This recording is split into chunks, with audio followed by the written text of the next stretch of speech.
Monster would have her ways with the girls more often than not at the same shopping mall she and Jeremy would go to. Usually that would be the very next day. The monster and the man would be in the shopping mall. A couple of teenage girls dressed in plaid skirts would point and say, "You see that monster over there?"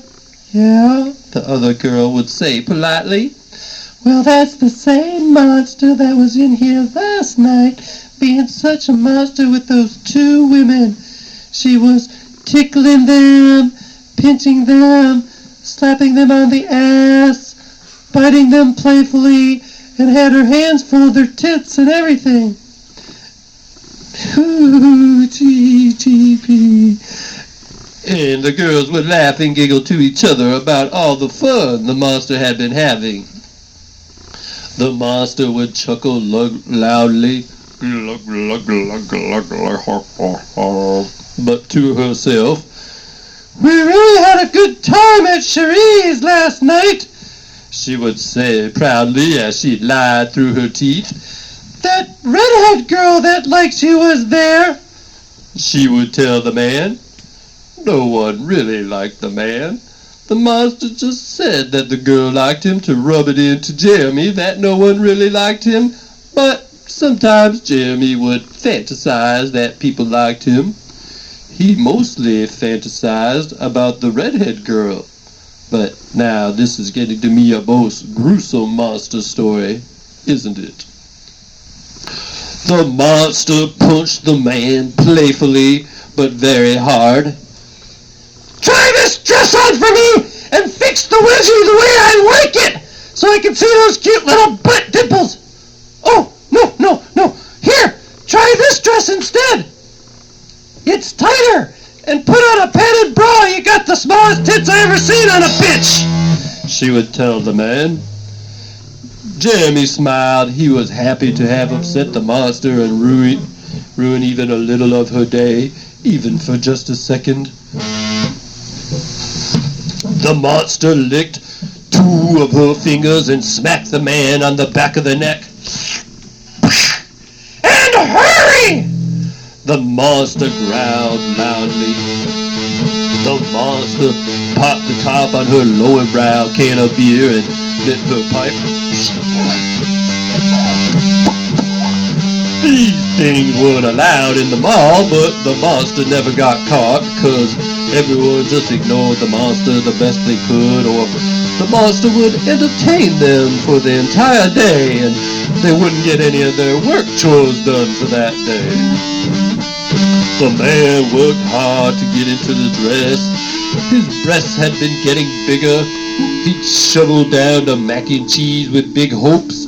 He tightened the strap on his padded push-up bra, drawed up his hose. He checked the mirror and nearly cried. He knew the monster would yell for not shaving his mustache, but Jeremy thought a few days' growth was good on any real man, and he used to be a real man before he turned the monster to life that day. Jeremy walked out of the dressing room. The monster carefully checks the hemline on his skirt. It's nice and tight in the back. Covers all the back hair to hide any of the gross hairs the monster had back there.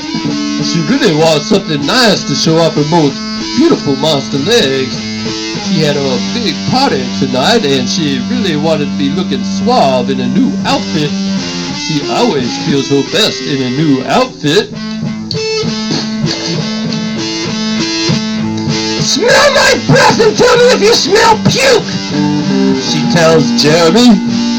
The monster would get bad gas and puke up her sausage, eggs, and toast breakfast. And then, instead of spewing it all over the clothes in the mall, she would swallow it back down. The man smelled the monster's breath. His face wrinkled and he thought he was going to be sick. He couldn't say a thing. He let out a little fart. Felt a lot better. You smell good today, the monster told Jeremy. The monster wished just once someone would say she smelled good. Jeremy used to tell her it was so in the beginning when he was afraid of her. He would rather be killed now. So he could never tell the monster she smelled good, no matter how many different samples she would steal off the perfume counter and dose all over herself.